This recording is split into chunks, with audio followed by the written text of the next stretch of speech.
Hello प्यारे बच्चों, good evening. कैसे हैं आप सभी? उम्मीद है आप लोग बिल्कुल बढ़िया होंगे, स्वस्थ होंगे, मस्त होंगे और अपने पढ़ाई लिखाई में पूरा व्यस्त होंगे।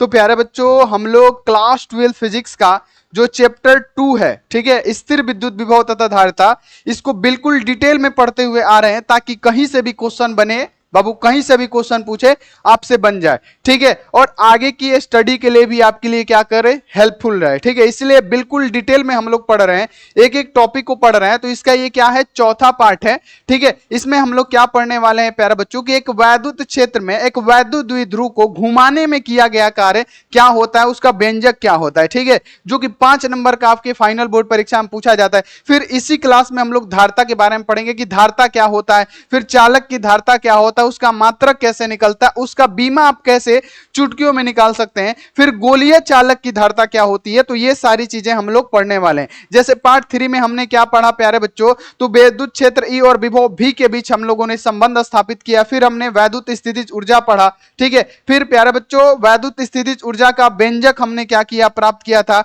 और समविभवी पृष्ठ भी हमने पढ़ा था बिल्कुल डिटेल में। तो आज हम लोग प्यारे बच्चों बता दिए कि आज क्या क्या हम लोग पढ़ने वाले हैं। तो जितने भी सारे बच्चे हैं ना, फटाफट से सेशन को शेयर करिए और जल्दी से जल्दी प्यारे बच्चों लाइव आइए। चैनल पे पहली बार आए हैं तो सब्सक्राइब करके बेल आइकन को प्रेस करके ऑल पे, और लाइक नहीं किए हैं फटाफट से लाइक कर दीजिएगा, क्योंकि एक लाइक आपके लिए बहुत जरूरी है। मतलब एक लाइक आप कर देते हैं तो हमको बहुत ज्यादा मनोबल मिलता है, ठीक है। और व्हाट्सएप ग्रुप में अगर आप ज्वाइन नहीं है तो नंबर नोट कीजिए 9135742024, ठीक है। आप इस पे मैसेज करिए और फटाफट से क्या करिए, व्हाट्सएप ग्रुप में ज्वाइन हो जाइए। तो चलिए शेर और शेरनियों क्लास को शुरू करते हैं।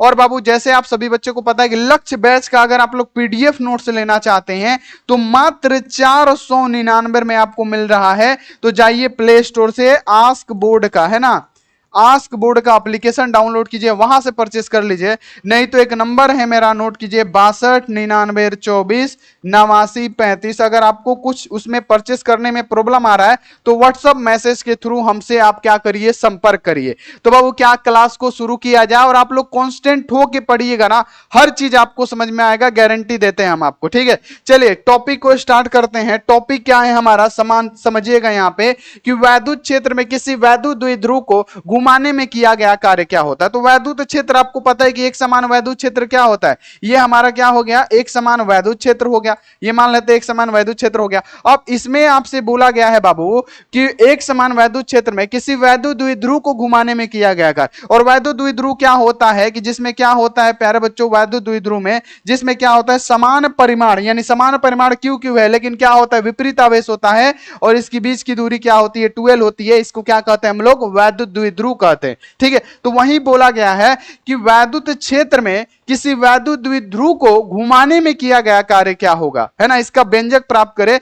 5 नंबर का क्वेश्चन होता है, जो Bihar board, UP board, MP board, Jharkhand board, हर बोर्ड में 5 नंबर का ये क्वेश्चन पूछा जाता है, ठीक है। एकदम कॉन्स्टेंट होकर समझिएगा, समझ में आ जाएगा। तो सिंपल सा क्या है कि वैद्युत क्षेत्र में किसी वैद्युत द्विध्रुव को घुमाने में किया गया कार्य। तो ये हमारा क्या है, वैद्युत क्षेत्र है। और इस वैद्युत क्षेत्र का नाम क्या है, ई है, ठीक है। वैद्युत क्षेत्र को इससे प्रदर्शित करते हैं। अब इसमें कोई वैद्युत द्विध्रुव है, तो वैद्युत द्विध्रुव कैसे होता है प्यारे बच्चों, तो ये आपको पता होगा कि वैद्युत द्विध्रुव में क्या होता है, समान परिणाम होता है, समान परिणाम है, परिमाण है, लेकिन विपरीत आवेश होता है। एक पे माइनस क्यू आवेश तो एक पे प्लस क्यू आवेश होता है, ठीक है। और ये मान लेते हैं बिंदु ए है और ये बिंदु क्या है, बी है, ठीक है। इतना आपको क्लियर हो गया, क्लियर हो गया इतना। तो एक वैद्युत क्षेत्र है, इसमें हमने वैद्युत द्विध्रुव रखा है। अब इसको घुमाने में किया गया कार्य क्या होगा, इसका व्यंजक प्राप्त होगा। तो सिंपल सा लिखिएगा कि माना कोई वैद्युत द्विध्रुव ए बी है, माना कोई वैद्युत द्विध्रुव ए बी है, जो प्यारे बच्चों वैद्युत क्षेत्र ई में रखा गया है ना, थीटा, वैद्युत क्षेत्र ई में थीटा कोण पे रखा गया है ना, याद रखना है। और ये वैद्युत द्विध्रुव माइनस क्यू और प्लस क्यू आवेश से मिलकर बना हुआ है। इतना आप लोग लिख सकते हैं, बताइए फटाफट से, इतना लिख सकते हैं, जल्दी जल्दी बताइए फटाफट से, इतना लिख सकते हैं। तो लिखिएगा कि माना, सिंपल सा लिखिएगा कि माना कोई, है ना, माना कोई, है ना, वैद्युत द्विध्रुव, साफ साफ लिखिएगा जैसे लिख रहे हैं प्यारे बच्चों, वैद्युत द्विध्रुव, है ना, माना कोई वैद्युत द्विध्रुव क्या है, ए और क्या है, बी है ना, जो एक समान, जो लिखिएगा यहां पे कि जो लिखिएगा प्यारे बच्चों, जो एक समान लिखिएगा है, जो एक समान एक समान वैद्युत क्षेत्र, एक समान वैद्युत क्षेत्र ई में, एक समान वैद्युत क्षेत्र, एक समान वैद्युत क्षेत्र बाबू क्या, ई में एक समान वैद्युत क्षेत्र ई में थीटा कोण पर है ना, थीटा कोण पर है ना, थीटा कोण पर रखा गया है। एक समान वैद्युत क्षेत्र ई में थीटा कोण पे रखा गया है और ये वैद्युत द्विध्रुव माइनस क्यू आवेश और प्लस क्यू आवेश से मिलकर बना है। और लिखिएगा कि और ये वैद्युत द्विध्रुव, लिखिएगा कि और ये वैद्युत द्विध्रुव, और ये वैद्युत द्विध्रुव बाबू माइनस क्यू और प्लस क्यू आवेश से बना हुआ है। माइनस क्यू आवेश और प्लस क्यू आवेश से मिलकर बना है।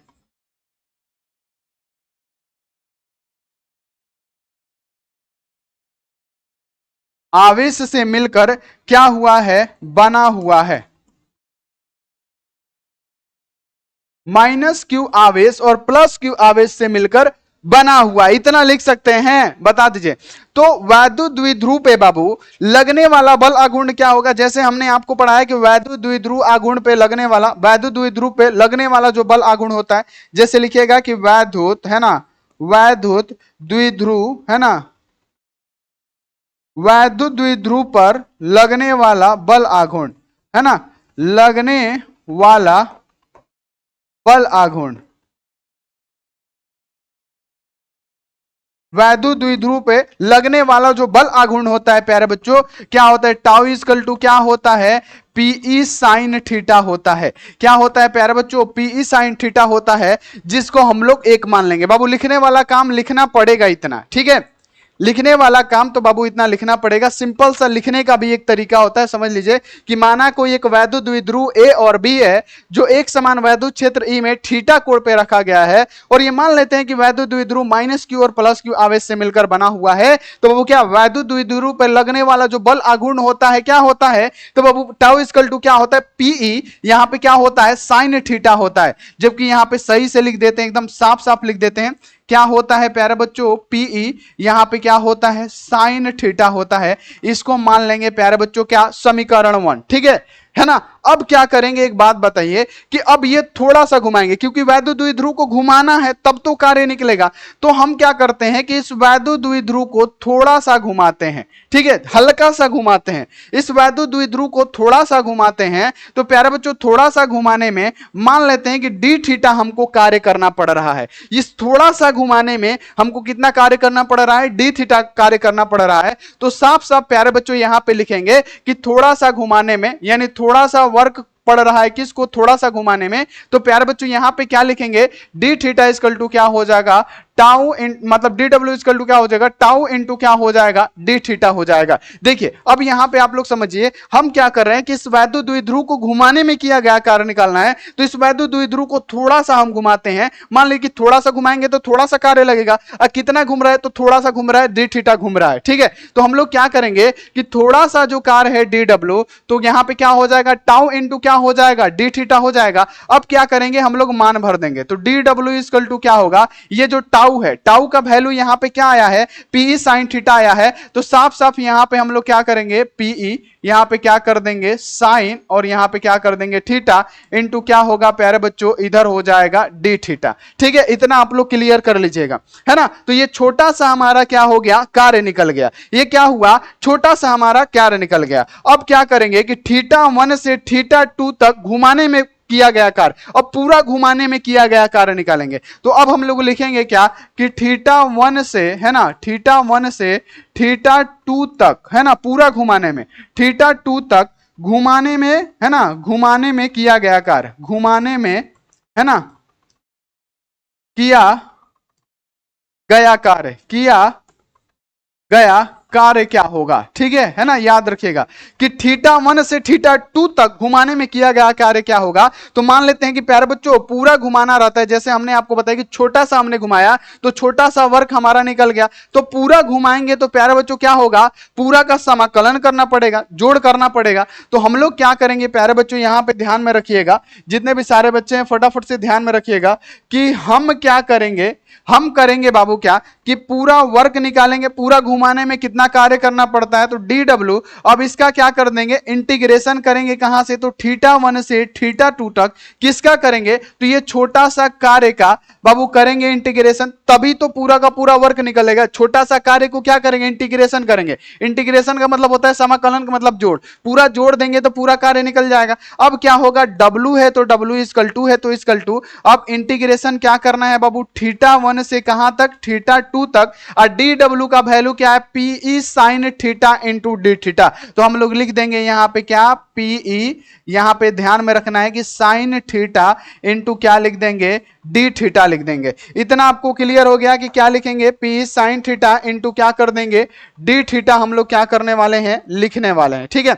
अब बाबू इतना आपको समझ में आ गया तो आपको पता है कि ये पी क्या होता है, कांस्टेंट होता है। तो जो कांस्टेंट होता है वो क्या होगा, बाहर निकल जाएगा। ठीक है, जो कांस्टेंट होता है वो क्या हो जाएगा, बाहर निकल जाएगा। तो यहां पे क्या करेंगे, पीई को बाहर निकाल देंगे। अब इंटीग्रेशन किसका करेंगे, θ1 से θ2 तक किसका करेंगे, तो sine theta into D theta का, साइन थीटा इंटू क्या हो जाएगा, डी थीटा। और जैसे आप सभी बच्चों को पता है कि इंटीग्रेशन साइन थीटा का क्या होता है, माइनस कॉस थीटा होता है। तो यहां पे W यानी पूरा वर्क इक्वल टू क्या निकालेंगे, पीई है तो पीई। ठीक है, अब यहां पे साइन थीटा का क्या होता है, तो माइनस कॉस थीटा होता है, लेकिन बाबू हमको लिमिट लगाना है θ1 से θ2 तक। ठीक है, तो W इक्वल टू क्या होगा, पीई है तो पीई। ठीक है, अब हम लोग क्या करेंगे, लिमिट लगाएंगे। तो लिमिट लगाएंगे तो क्या होगा, θ2 लगाएंगे इधर। ठीक है, तो यानी हमारा मान लीजिए कि यहां पे क्या होगा, माइनस यहां पे थीटा, यहां पे याद रखना कि माइनस, यहां पे कॉस है तो कॉस है ना, और यहां पे क्या, थीटा की जगह पे क्या लिखेंगे, यहां पे मान लीजिए कि θ2,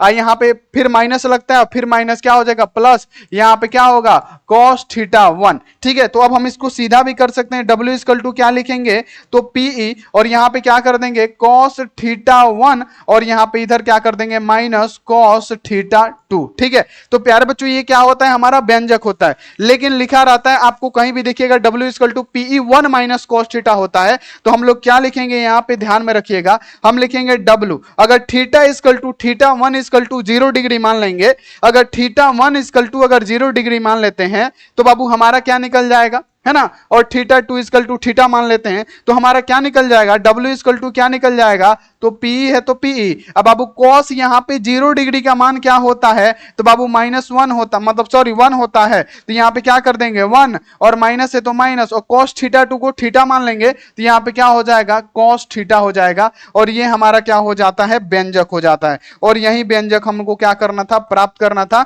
तो बाबू क्या ये आपको समझ में आया, एक बार बता दीजिए, क्या ये आपको समझ में आया, हमने कैसे निकाला इसको।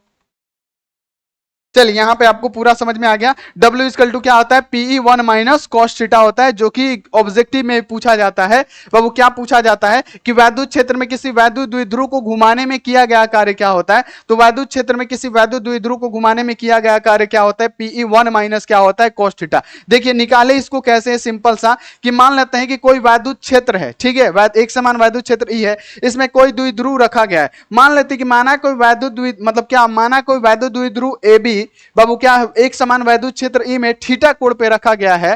ठीक है, थीटा कोण पे रखा गया है। तो बाबू उसके बाद से क्या लिखेंगे, और ये वैद्युत द्विध्रुव माइनस क्यू और प्लस क्यू आवेश से मिलकर बना हुआ है। तो सबसे पहले कि वैद्युत द्विध्रुव पे लगने वाला जो बड़ आघूर्ण होगा टावी इक्वल टू क्या होता है, पीई। बाबू क्या होता है, बाबू पीई क्या होता है, साइन थीटा होता है। ठीक है, ये हम लिख देंगे। बाबू फिर क्या करेंगे कि छोटा सा घुमाएंगे, क्योंकि हमको एक समान वैद्युत क्षेत्र में क्या करना है, वैद्युत द्विध्रुव को घुमाना है पूरा, तब कार्य निकालना है। तो पहले छोटा सा घुमाएंगे हम। तो छोटा सा घुमाने में माने डी थीटा घुमाने में एक छोटा सा हमने क्या किया, वर्क निकाला। तो बाबू डी डब्ल्यू इक्वल टू क्या हो गया, टाउ इंटू डी थीटा हो गया। तो डी डब्ल्यू इक्वल टू क्या हो जाएगा, टाउ का वैल्यू भर देंगे, पी साइन थीटा है, डी थीटा है तो सेम का सेम। अब θ1 से θ2 यानी पूरा घुमाने में वर्क, तो पूरा कार्य निकालने के लिए क्या करना पड़ता है, समाकलन करना पड़ता है। तो किसका, इस छोटे से वर्ग का समाकलन कर देंगे तो पूरा वर्ग निकल जाएगा। तो W इक्वल टू क्या, कहां से, θ1 से θ2। अब वो dw का मान कितना है, तो P sin θ इंटू d θ। अब इसका सिर्फ समाकलन कर दिए, हमारा क्या निकल गया है, व्यंजक, और ये प्रूफ हो गया। ये आपको पूरा का पूरा समझ में आ गया होगा, बताइए क्लियर हो गया, क्लियर। अब चलिए बाबू अगला है, चालक की धारिता क्या होती है। बाबू चालक की धारिता किसे कहते हैं, सबसे पहले धारिता समझिए कि धारिता होता क्या है। तो धारिता क्या होता है कि धारण करने की क्षमता ही धारिता कहलाती है, ठीक है बाबू। मतलब क्या हो गया, धारण करने की क्षमता को ही धारिता कहते हैं, ठीक है। लेकिन हमको क्या पढ़ना है, चालक की धारिता किसे कहते हैं। तो चालक की धारिता किसे कहते हैं कि बाबू याद रखना है कि चालक की धारिता किसे कहते हैं। तो आवेशों को, बाबू याद रखना है कि आवेशों को धारण करने की क्षमता ही, किसी चालक को आवेशों को धारण करने की क्षमता ही बाबू चालक की धारिता कहलाती है। यानी एक बात आप लोग ध्यान में रखिएगा, इसका डेफिनेशन बताएंगे। अभी सबसे पहले आप लोग ये समझिए कि ये क्या है प्यारे बच्चों। कोई मान लेते किसी चीज का वायर है, ठीक है, किसी चीज का वायर है, तो इसमें अगर हम लोग क्या देंगे, क्यू आवेश देंगे, तो क्या होगा, भी विभव बढ़ेगा, है ना। भी विभव क्या होता है, वृद्धि होता है। यानी क्या होता है, Q समानुपाती हो जाता है क्या, V का। यानी अगर इस चालक तार में आवेश को बढ़ाएंगे तो क्या होगा, विभवांतर भी बढ़ेगा, ठीक है। यानी यहाँ पे Q इक्वल टू क्या होगा, तो एक समानुपाती हटता है, इक्वल टू लगता है, कांस्टेंट C लगाएंगे, इनटू क्या कर देंगे V। तो हमको धारिता C को क्या बोला जाता है, धारिता निकालना होगा। तो C इक्वल टू क्या होगा, Q है तो Q, इधर क्या हो जाएगा भी, तो ये क्या हो गया हमारा, चालक की धारिता हो गया। चलिए इस प्रकार से तो आपने समझ लिया। अब चालक की धारिता का डेफिनेशन क्या होता है कि जब किसी चालक में हम आवेश को देते हैं तो उसके विभव के मान में वृद्धि होता है, तो इसी को क्या कहते हैं, चालक की धारिता कहते हैं। मान लीजिए इस चालक तार में हम आवेशों को दे रहे हैं तो क्या हो रहा है, विभव के मान में भी वृद्धि हो रहा है, तो इसको क्या कहेंगे, चालक की धारिता कहेंगे। जैसे बाबू एक बात बताइए, ये हमारा क्या है, मान लेते हैं कि ये हमारा एक बोतल है, ठीक है, ये हमारा क्या है, एक बोतल है, ठीक है। चालक की धारिता किसे कहेंगे समझिएगा। तो जैसे जैसे जब किसी चालक में हम आवेश को डालते हैं तो उसके विभव का मान भी बढ़ता है, तो उसी को हम लोग क्या कहते हैं, चालक की धारिता कहते हैं। तो अगर हम इस बोतल में क्या, जैसे जैसे पानी को डालेंगे, पानी मान लेते हैं कि आवेश है, तो क्या होगा, जैसे जैसे पानी को डालेंगे मेरे बच्चे, इसमें क्या होगा, वैसे वैसे लेयर बढ़ता जाएगा। यानी जितना पानी डालेंगे इसमें क्या होगा बाबू, लेयर बढ़ता जाएगा। और पानी डालेंगे क्या होगा, और लेयर बढ़ेगा, और पानी डालेंगे क्या होगा, और लेयर बढ़ेगा, है ना। तो उसी प्रकार से जैसे जैसे किसी चालक तार में हम आवेश को देंगे ना, तो उसके विभव में मान के में भी क्या होगा, बढ़ोतरी होगा। तो इसी को हम लोग क्या कहते हैं, तो किसी चालक की धारिता कहते हैं। समझ में आ गया कैसे हमने क्या बताया, हमने क्या बताया प्यारे बच्चों, यहां पे समझिएगा जितने भी सारे बच्चे हैं, हमने क्या बताया कि चालक की धारिता क्या होता है कि जैसे जैसे हम किसी क्या करते हैं कि यहां पे ध्यान में रखना है कि जैसे जैसे किसी चालक में, ये क्या है, मान लेते हैं कोई चालक तार है, तो जैसे जैसे किसी चालक तार में हम आवेशों को देते हैं, इसके विभव के मान में वृद्धि होता है, उसी को क्या कहते हैं, चालक की धारिता कहते हैं। यानी ये जो होता है ना, समानुपाती होता है। यानी ये मान लेते हैं कि हम फिर से आपको समझा रहे हैं, सिर्फ आपके लिए इतना कर रहे हैं कि मान लेते हैं कि ये कोई चालक तार है, ठीक है, मान लेते हैं कि कोई चालक तार है A और B, ठीक है, मान लेते हैं। तो जैसे जैसे इस चालक तार में हम आवेश को देंगे तो बाबू क्या होगा, इसके विभव का मान भी बढ़ेगा, बढ़ेगा ना, तो उसी को ना चालक की धारिता कहेंगे। तो मान लेते हैं बाबू क्या होता है, Q समानुपाती होता है B। अब समानुपाती का मतलब क्या हो गया कि जैसे जैसे हम आवेश बढ़ाएंगे विभव का मान भी क्या होगा, बढ़ेगा, है ना। समानुपाती का मतलब ये होता है, ठीक है। अब प्यारे बच्चों यहां पे आ जाइए, Q है तो Q समानुपाती हटेगा, इक्वल टू लगेगा, एक कांस्टेंट लगाते हैं C, अब V है तो V, तो हम लोग को C का मतलब क्या होता है, धारिता। तो धारिता निकालना है तो C इक्वल टू क्या होगा, बराबर को उधर Q है तो Q, अब V गुणा कर रहा है तो क्या होगा, V नीचे आ जाएगा, तो C इक्वल टू क्या होता है, Q बाई V होता है इसका फॉर्मूला। और धारिता को C से सूचित किया जाता है, यानी C equal to Q by V क्या होता है, हमारा धारिता होता है, ठीक है, क्लियर हो गया। अब बाबू इसका मात्रक अगर निकालना रहे, मात्रक अगर निकालना रहे तो मात्रक कैसे निकलेगा, तो मात्रक निकालेंगे क्या, आपको पता है C इक्वल टू क्या होता है, Q बाई क्या होता है, V होता है। C equal to Q by V होता है, तो Q का मतलब क्या होता है, आवेश। आवेश को किस में मापते हैं, तो कूलम में मापते हैं। तो यहाँ पे क्या हो जाएगा, कूलम, और बटा में क्या है, विभवांतर को किस में मापते हैं, बोल्ट में, तो यहां पे क्या हो जाएगा, तो कूलम प्रति बोल्ट इसका मात्रक हो जाएगा। बोलिए क्लियर हो गया, कूलम प्रति बोल्ट इसका मात्रक हो गया, है ना। तो बाबू और इसको बाबू याद रखना है कि और धारिता को लिख दीजिएगा कि धारिता को किसमें मापा जाता है? फैराडे में भी मापा जाता है। तो इसके दो मात्रक हो गए। कौन कौन से हो गया बाबू? पहला हो गया कूलम प्रति वोल्ट, और दूसरा क्या होता है? तो दूसरा में लिख दीजिएगा कि इसका एक और मात्रक होता है जिसका नाम क्या है? फैराडे। तो ये आपको क्लियर हो गया। अभी इसका क्या करेंगे? बीमा भी निकाल के दिखलाएंगे। तो सिंपल सा आपको ध्यान में रखना है, कैसे हमने क्या कहा, कैसे हमने बनाया, कैसे आपको बताया, ये समझिए कि देखिए बाबू यहां पे क्या होता है, किसी चालक की धारिता की बात करें तो जैसे जैसे किसी चालक में हम क्या करेंगे? आवेश देंगे तो क्या होगा? उसके विभव के मान में भी बढ़ोतरी होगा। तो बाबू क्या कहेंगे? उसे चालक की धारिता कहेंगे। यानी Q समानुपाती होता है भी, यानी Q इक्वल टू क्या होता है? C into B. तो C इक्वल टू क्या होगा? Q बाई भी हो जाएगा। और ये क्या हो जाएगा? किसी चालक की धारिता। यानी जब किसी चालक को दिया गया आवेश है ना, जब किसी चालक को दिया गया आवेश तथा उसके विभव में होने वाली वृद्धि के अनुपात को उसकी चालक की विद्युत धारिता कहते हैं। यदि किसी चालक को दिया गया आवेश Q तथा विभव में वृद्धि होने वाला भी हो, तब क्या होगा? Q समानुपाती भी। यानी जैसे जैसे हम आवेश बढ़ाएंगे विभव का मान भी बढ़ेगा। यानी हमारा C equal to Q into भी निकल गया। अब इसका मात्रक हमने क्या निकाला? आवेश को किस में मापते हैं? तो आप बोलिए बच्चे कूलम में, तो हमने लिख दिया कूलम प्रति, यहां पे वोल्ट लिख दिया, विभवांतर को वोल्ट में मापा जाता है। और दूसरा एक होता है फैराडे। अब इसका बीमा कोई बच्चा बता दिए। देखिए बीमा निकालने का तरीका क्या होता है? जैसे आपको पता है कि C इक्वल टू क्या होता है? धारिता Q बाई भी होता है। बाबू Q का मतलब आवेश, आवेश की बीमा बटा में क्या? विभवांतर की बीमा, है ना। तो आवेश की बीमा क्या होती है? आप लिखेगा आवेश की बीमा 80 होती है। अब विभवांतर की बीमा क्या होती है? तो बाबू आप सभी बच्चों को पता है कि विभवांतर का बीमा होता है m l के पावर 2 t के पावर -3 a इनवर्स होता है। ठीक है, इतना आपको पता है। तो बाबू अब यहां पे सोल्व करिए। देखिए m ऊपर जाएगा तो क्या हो जाएगा? इनवर्स में हो जाएगा, तो m इनवर्स हो गया। L ऊपर जाएगा, L के पावर 2 है, ऊपर जाएगा क्या होगा? L के पावर -2 हो जाएगा। ठीक है, अब देखिए T के पावर -3 है, ऊपर जाएगा प्लस में हो जाएगा, एगो और ही है तो क्या हो जाएगा? T के पावर 4 हो जाएगा। A क्या होगा? A इनवर्स होगा, एगो ऊपर में है तो ये भी प्लस में, ये भी प्लस में, A के पावर क्या हो जाएगा? 2 हो जाएगा। तो ये क्या हो गया? इसकी बीमा निकल गई मेरे बच्चों। क्लियर हुआ? तो ये क्या हो गया? इसका बीमा निकल गया। तो बाबू यहां पे धारिता की बीमा भी पूछेगा ना तो एकदम याद करने वाला ये सब चीज नहीं होता है, समझने वाला चीज होता है। जैसे C इक्वल टू क्या होता है? Q बाई भी होता है। तो Q का मतलब आवेश, आवेश की बीमा क्या होती है? 80। भी का मतलब क्या होता है प्यारे बच्चों? तो आप सभी बच्चों को पता है कि भी का मतलब क्या होता है? विभवांतर। विभवांतर की बीमा m l के पावर 2 t के पावर -3 a इनवर्स। अब देखिए ये m है, ऊपर में तो m नहीं है। अब ये ऊपर जाएगा तो बाबू प्लस में है तो माइनस में, तो m इनवर्स हो जाएगा। L प्लस में है, ऊपर जाएगा माइनस में हो जाएगा। अब माइनस में 3 गो टी है, ऊपर जाएगा प्लस में 3 गो टी आएगा, ऊपर ऑलरेडी टी है तो 4 गो टी हो गया।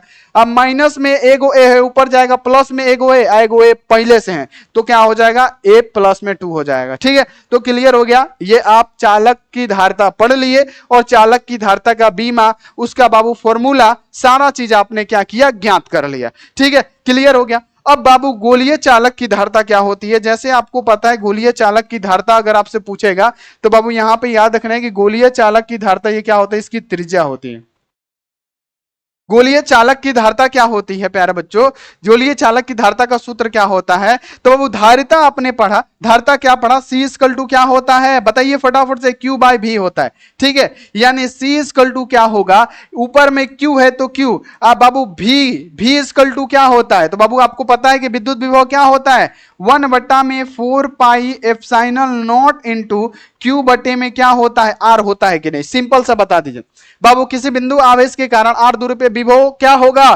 तो बाबू विभव क्या होता है? V का वैल्यू क्या होता है? हमने आपको नहीं पढ़ाया है कि V इक्वल टू क्या होता है? 1/4 pi epsilon not into Q बटे में R होता है। वही चीज वह हम V के जगह पे यहाँ पे लिख दिए, ऊपर Q है तो Q है। अब देखिए क्या होगा बाबू? अब ये क्या होगा? यहाँ पे आप लोग ध्यान से देखिएगा, ये हमारा क्या होगा? ये Q से Q कैंसिल हो जाएगा। ठीक है, जब Q से Q कैंसिल हो गया तो गोलीय चालक की धारिता C इक्वल टू क्या बचा बाबू? 4 पाई एप्सिलॉन नॉट R। तो यहाँ पे क्या लिखेंगे? 4 पाई एप्सिलॉन नॉट R। और यही हमारा क्या होता है प्यारे बच्चों?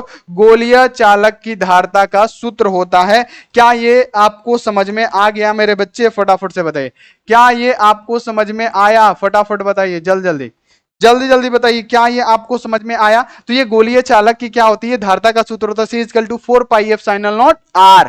तो ये हमने क्या किया, निकाल दिया। C equal to Q by V होता है बाबू, Q का वैल्यू Q है, ठीक है। अब V का वैल्यू क्या होता है, 1 बटा 4 pi epsilon not Q बटे में R होता है बाबू। Q से Q कैंसिल, अब ये ऊपर जाएगा तो 4 pi epsilon naught R हो गया, और यही हमारा क्या हो गया प्यारा बच्चों, तो गोलीय चालक की धारता का क्या हो गया मेरे बच्चे, तो यहां पे ध्यान में रखना है कि गोलीय चालक की धारता का ये सूत्र हो गया। तो आपको धारता पढ़ा दिए, और बाबू हमने आपको क्या किया, एक बाबू क्या किया कि किसी वैद्युत क्षेत्र में किसी वैद्युत द्विध्रुव को घुमाने में किया गया कार्य का जो व्यंजक होता है वो क्या होता है, ये भी व्यंजक हमने आपको क्या किया, बता दिया, ठीक है। तो बाबू बस इतना ही रहने देते हैं, फिर इसका नेक्स्ट पार्ट आएगा, ठीक है, उसको हम लोग बिल्कुल अच्छी तरीके से पढ़ने वाले हैं, ठीक है, बिल्कुल डिटेल में हर चीज को पढ़ेंगे, ठीक है। चलिए, तो जितने भी सारे बच्चे हैं वीडियो को शेयर करिए फटाफट से जल्दी शेयर कर दीजिए, लाइक कर दीजिए, अच्छा लगा हो तो जल्दी से जल्दी एक कॉमेंट कर दीजिए, ठीक है। तो मिलते हैं प्यारे बच्चों कब, तो मिलते हैं अगली क्लास में, ठीक है। अगला क्लास यानी कल मिलेंगे हम लोग, ठीक है।